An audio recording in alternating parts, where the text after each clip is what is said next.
Sveiki. Kaip redaguoti turinį papildomose informacijos blokuose, kurie nėra pažymėti meniu punktų ar neturi savo puslapio? Tokius kaip ši kontaktinė informacija puslapio apačioje.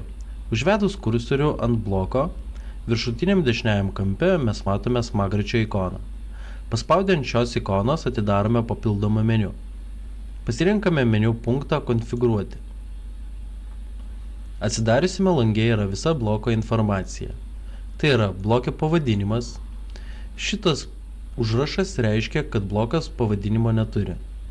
Bloko aprašymas, skirtas bloko administravimo puslapiui, patariama šio pavadinimo nekeisti.